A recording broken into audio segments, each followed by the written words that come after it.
जब भी महाभारत के शक्तिशाली और श्रेष्ठ योद्धाओं की बात होती है तो कर्ण का नाम अवश्य लिया जाता है। कर्ण की कवच कुंडल जैसी दैवीय शक्तियां और उनके जीवन में घटी कुछ विचित्र घटनाएं उनके जीवन को रहस्यमय बनाती हैं।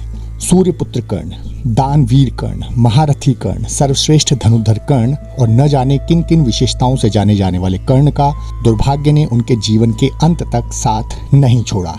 दयालु, विनम्र और महान दानवीर कर्ण, जिन्हें भगवान श्री कृष्ण ने भी अपने समय का महान दानवीर माना था, उनके साथ ऐसा क्या हुआ कि उन्हें अंत में हार का मुख देखना पड़ा? क्या थे कारण और क्या थी वे घटनाएं जिनके कारण कर्ण को अपने जीवन में हमेशा तिरस्कार और उपेक्षा सहनी पड़ी? इन्हीं सब प्रश्नों के उत्तर जानेंगे आज की इस वीडियो में। नमस्कार, आप देख रहे हैं हरिहर ग्रेस, जहां हम लाते हैं आपके लिए इसी तरह की पौराणिक कहानियां। अगर आपने अभी तक हमारे चैनल को सब्सक्राइब नहीं किया है तो कृपया कर लीजिए ताकि हमारे वीडियो का अपडेट सबसे पहले आप तक पहुंचे। कर्ण भगवान सूर्य के अंश और पांडवों की माता कुंती के पुत्र थे।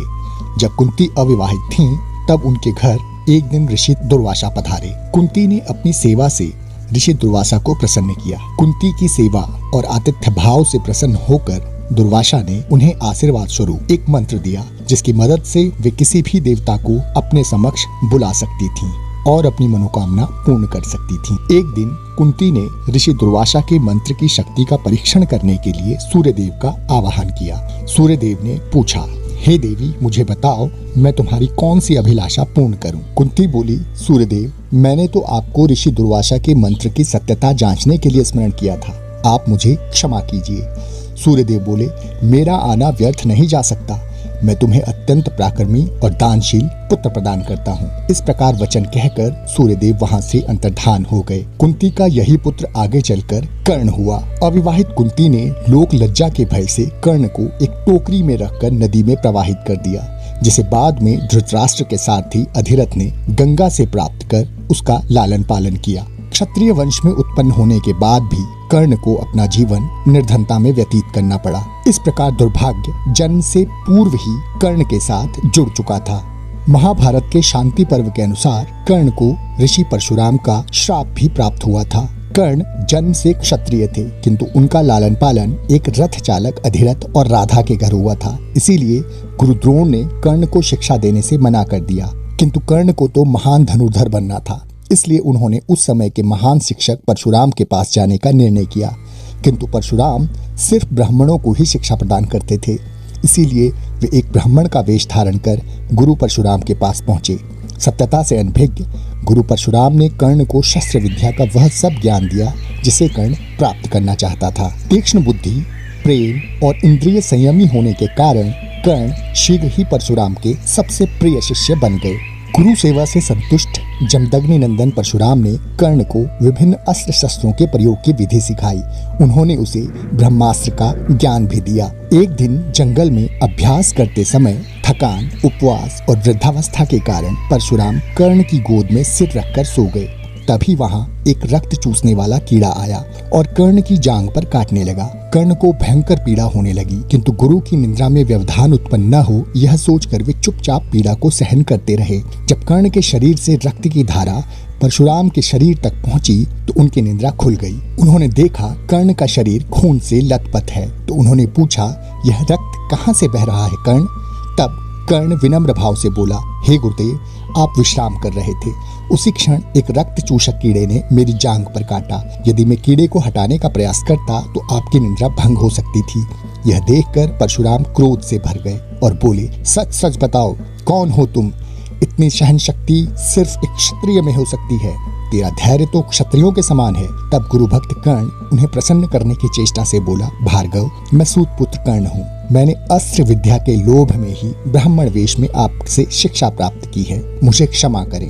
तब परशुराम कर्ण को शाप देते हुए बोले, कर्ण, तुमने झूठ बोलकर मुझसे ब्रह्मास्त्र की शिक्षा प्राप्त की है, इसलिए जब रणक्षेत्र में तुम्हें अपनी शिक्षा की सबसे अधिक आवश्यकता होगी उस समय तुम्हें अपनी शिक्षा का स्मरण नहीं रहेगा। ऐसा ही हुआ। अर्जुन से युद्ध के समय कर्ण को ब्रह्मास्त्र का स्मरण नहीं हुआ और परिस्थितियां कर्ण के विपरीत हो गई। कुछ लोक कथाओं में यह भी कहा जाता है कि वह रक्त चूसक कीड़ा कोई और नहीं, स्वयं इंद्रदेव थे, जो कर्ण के सूत पुत्र होने का भेद परशुराम के समक्ष उजागर हो देना चाहते थे। कर्ण को एक अन्य शाप ब्राह्मण द्वारा भी दिया गया था।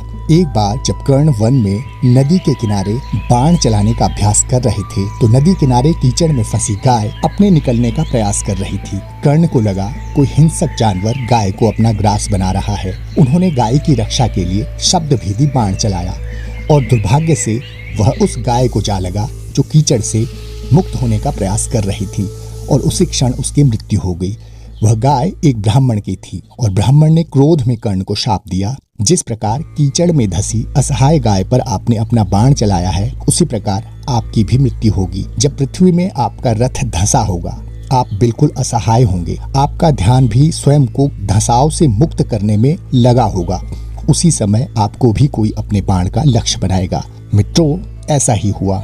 अर्जुन से युद्ध के समय 17वें दिन लड़ते लड़ते कर्ण के रथ का पहिया भूमि में जा धंसा। जब वे अपने रथ के पहिए को भूमि से निकाल रहे थे उसी क्षण अर्जुन ने बाण से कर्ण को बींध डाला। यदि सूर्यपुत्र कर्ण अपने जन्म से प्राप्त रहस्यमय कवच कुंडल इंद्र को दान नहीं देते तो कर्ण को पराजित करना असंभव था। महाभारत के वन पर्व के अध्याय 300 के अनुसार एक बार इंद्रदेव ब्राह्मण वेश में कर्ण के समक्ष आए और उनसे कवच कुंडल मांगने की याचना करने लगे। कर्ण को यह बात अपने पिता सूर्यदेव से पहले ही ज्ञात हो चुकी थी कि इंद्र अपने पुत्र अर्जुन को बचाने के लिए कवच कुंडल मांग सकते हैं, किंतु कर्ण ने विचार किया कि स्वर्ग के अधिपति इंद्र स्वयं ब्राह्मण वेश में मेरे पास आए हैं। मैंने हमेशा ही ब्राह्मणों की याचना पर उन्हें अभिष्ट वस्तु प्रदान की है। मेरे जैसे सूरवीर को प्राण देकर भी धर्म और यश की रक्षा करनी चाहिए। अपयश लेकर प्राणों की रक्षा करना उचित नहीं है। सम्मान और यश के साथ यदि मृत्यु भी प्राप्त हो तो यह एक वीरोचित कर्म होगा।